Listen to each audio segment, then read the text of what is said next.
అండి, welcome to my channel little world. ఈ వీడియోలో ఒక నాన్ వెజ్ రెసిపీతో మీ ముందుకు వచ్చాను. అది ఏంటి అంటే చికెన్ కొబ్బరి పలావ్ విత్ చికెన్ కర్రీ. ఈ రెసిపీ వచ్చేసి చిన్నవాళ్ళు పెద్దవాళ్ళు అందరూ తినగలిగేటట్టు ఉంటుంది. ఎందుకంటే ఎక్కువ కారం లేకుండా ఘాట్ అనేది లేకుండా కొబ్బరి పాలు వేసి రెసిపీ చేస్తాం కనుక నోటికి చాలా కమ్మగా కొంచెం కొంచెం చికెన్ ఆ ఫ్లేవర్ వస్తూ చాలా టేస్టీగా అనిపిస్తుంది. వర్షాకాలంలో కనుక మనం ఇంట్లో ఉంటే ఈ రెసిపీ ఖచ్చితంగా ట్రై చేసి చెప్పండి ఎలా వచ్చిందనేది. సో ఈ రెసిపీ వచ్చేసి ఎక్కువ గోదావరి జిల్లాలో చేసుకుంటూ ఉంటారు కనుక తప్పకుండా ట్రై చేసి నాతో కమెంట్ సెక్షన్లో షేర్ చేసుకోవడం మాత్రం మర్చిపోవద్దు. ఇంకా కుకింగ్ వీడియోస్కి ఛానల్ని సబ్స్క్రైబ్ చేసుకోండి. ఇక రెసిపీలోకి మనం ఎంటర్ అయిపోదాం. ముందుగా చికెన్ కర్రీ అయితే ప్రిపేర్ చేసుకుందాం. దీని గురించి నేను 1/2 కిలో చికెన్ తీసుకొని నీట్గా కడిగి పెట్టుకున్నాను. ఈ 1/2 కిలో చికెన్లో కొంచెం అల్లం వెల్లుల్లి paste, 2 tablespoons salt and 2.5 spoons కారం వేసుకోవాలి. ఇంకా ఎవరైనా ఎక్కువ కారం తినాలి అనుకుంటే ఒక 3 స్పూన్స్ వరకు వేసుకోవచ్చు. నేను మీడియం స్పైస్తో చేస్తున్నాను కనుక 2.5 స్పూన్స్ వేసాను. అండ్ దీంట్లో కొంచెం చిటికెడు మిరియాల పొడి వేసుకోవాలి. అలాగే చిటికెడు జీలకర్ర పొడి, 1 స్పూన్ వచ్చి ధనియాల పొడి వేసుకోవాలి. ఇవి వేసుకొని ఇవి అన్నీ కూడా ముక్కలకి పట్టేటట్లుగా ఒక 2 స్పూన్స్ పెరుగు వేసుకొని బాగా మిక్స్ చేసుకోవాలి. ఈ చికెన్ అంతా కూడా ఈ పౌడర్స్ అన్నీ కూడా చికెన్కి బాగా కలిపి అంటుకునేటట్టుగా బాగా కలిపి ఇలా మిక్స్ అయిన చికెన్ని కొంతసేపు మ్యారినేట్ చేసుకోవాలి. ఇది మ్యారినేట్ అయ్యేలోపు కొబ్బరి పాలు ప్రిపేర్ చేసుకుందాం. కొబ్బరి ముక్కల్లో కొంచెం వాటర్ వేసుకొని మెత్తగా గ్రైండ్ చేసుకొని ఇలా పేస్ట్లా తయారు చేసుకోవాలి. పులావ్కి 1.5 గ్లాస్ రైస్ తీసుకున్నాను కనుక కొబ్బరి పాలు అనేవి 3 గ్లాస్ పాలు వచ్చేటట్లుగా మనము స్క్వీజ్ చేసుకోవాలి. కొబ్బరి పేస్ట్ని ఒక స్ట్రైనర్లోకి తీసుకొని కొంచెం వాటర్ వేసుకొని దాన్ని మొత్తం ఫిల్టర్ చేసుకొని కొబ్బరి పాలు అనేవి రెడీగా ఉంచుకోవాలి. ఈ లోపు కర్రీకి ఇక్కడ బిర్యానీకి ఆనియన్, పచ్చిమిర్చి, కర్రీకి అలాగే బిర్యానీలోకి టమాటా, కొత్తిమీర, పుదీనా రెడీగా పెట్టుకున్నాను. ఇక్కడ కర్రీ ప్రిపేర్ చేసుకుందాం. కర్రీ కోసం ముందు ఆయిల్ వేసుకొని దాంట్లో ఆనియన్, పచ్చిమిర్చి వేసుకొని గోల్డెన్ బ్రౌన్ కలర్ వచ్చే వరకు ఫ్రై చేసుకోవాలి.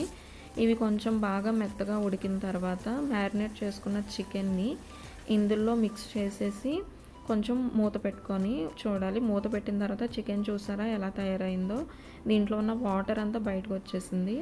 ఈ వాటర్ బయటకు వచ్చిన తర్వాత మ్యారినేట్ చేసిన బౌల్లోనే కొంచెం వాటర్ వేసుకొని ఈ కర్రీలో మిక్స్ చేసుకుంటాము. అంతే, ఇంకా ఎక్కువ మనం వాటర్ వేసుకోము. ఇది ఎందుకంటే గ్రేవీలా చేయట్లేదు కనుక ఫ్రైలా చేస్తున్నాం కనుక కొంచెం వాటర్ సరిపోతాయి.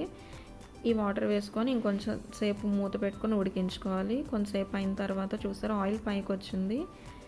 So last and final curry అనేది రెడీ అయిపోయింది. సో లాస్ట్లో ఇంకా కొత్తిమీర వేసుకొని కొంచెంసేపు ఇలా మిక్స్ చేసుకొని ఇంకా కర్రీ ప్రిపేర్ అయిపోయింది. సో ఈ కర్రీ ప్రిపేర్ అయిపోయిన తర్వాత మనం ఇప్పుడు కొబ్బరి పులావ్ ఎలా రెడీ చేసుకోవాలో చూద్దాం. నెక్స్ట్ ఇంకొక బాండీ పెట్టుకొని దాంట్లో 2.5 స్పూన్స్ గీ వేసుకోవాలి. మనకి నచ్చినంత టేస్ట్ని బట్టి మనకి ఇష్టమైనంత వేసుకోవచ్చు. వేసుకున్న తర్వాత కొంచెం ఆయిల్ వేసుకొని దీంట్లోకి హోల్ గరం మసాలా వేసుకుంటాము. ఆయిల్ వేడెక్కిన తర్వాత మాత్రమే వేసుకోవాలి, లేకపోతే అవి కొంచెం అంతలా ఫ్రై అవ్వదు. సో ఇందులోకి నేను ఎక్కువ ఏమీ వేయలేదు ఎందుకంటే ఘాట్ ఎక్కువ ఉంటుందని చెప్పి. బిర్యానీ ఆకు అలాగే దాల్చిన చెక్క ఇవే వేసుకున్నాను. తర్వాత ఆనియన్, పచ్చిమిర్చి వేసుకొని ఇవి మాత్రం బాగా ఫ్రై అయ్యేటట్టు చేసుకోవాలి. పులావ్ టేస్ట్ అంతా కూడా ఆనియన్ ఫ్రై అయిన దాన్ని బట్టే ఉంటుంది. సో ఇవి గోల్డెన్ బ్రౌన్ వచ్చే వరకు కూడా ఫ్రై చేసుకోవాలి. ఏది కూడా మెత్తగా తగలకుండా బాగా ఫ్రై అయిపోవాలి. బాగా ఫ్రై అయిన తర్వాత చూసారు కదా, దీంట్లో కొంచెం అల్లం వెల్లుల్లి పేస్ట్ యాడ్ చేశాను. ఇప్పుడు ఈ అల్లం వెల్లుల్లి పేస్ట్ పచ్చి వాసన పోయే వరకు కూడా ఉల్లిపాయల్లో కలిపి బాగా మిక్స్ చేయాలి. ఇవి కొంచెం బాగా దోరగా వేగిన తర్వాత దీంట్లోకి ఒక్క టమాటా అంటే వేసుకున్నాను. ఈ టమాటా కూడా పైకి అలా ముక్కల్లా కనబడకుండా మెత్తగా ఉడికిపోయేటట్టు ఫ్రై చేసుకోవాలి దీంట్లోని. సో ఇలా ఫ్రై అయిన తర్వాత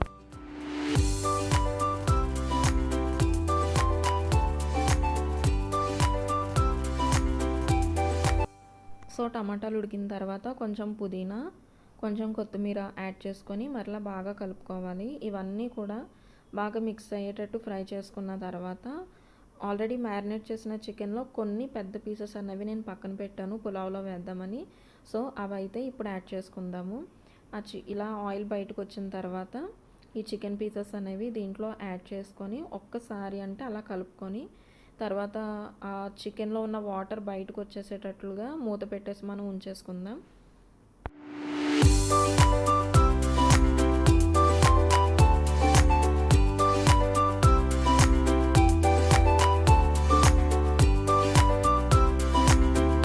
సో ఇప్పుడు చికెన్ కుక్ అయిందో లేదో చూద్దాము. చికెను కొంచెం టెండర్గా అయింది. సో ఈ స్టేజ్లో ఒక్కసారి దీన్ని కలుపుకొని మనం ముందుగా స్క్వీజ్ చేసుకున్న కొబ్బరి పాలు ఉన్నాయి కదా, ఆ కొబ్బరి పాలు అనేవి దీనిలో యాడ్ చేసుకుంటాం. 1.5 గ్లాస్ రైస్కి 3 గ్లాసెస్ ఆఫ్ కొబ్బరి పాలు తీసుకున్నాను నేను. సో బాస్మతి రైస్ అయితే 1 గ్లాస్ రైస్కి 1.5 పాలు సరిపోతుంది. సో ఇక్కడ నేను నార్మల్ రైసే తీసుకున్నాను, బాస్మతి రైస్ తీసుకోలేదు కనుక 3 వేస్తున్నాను. సో ఈ కొబ్బరి పాలు అనేవి మొత్తం ఈ మిక్స్చర్లో వేసుకొని మొత్తం ఒకసారి బాగా కలుపుకొని కొంచెం అనేది సాల్ట్ అనేది యాడ్ చేసుకుంటాం. దీంట్లో నేను కళ్ళుప్పు అనేది యాడ్ చేస్తున్నాను.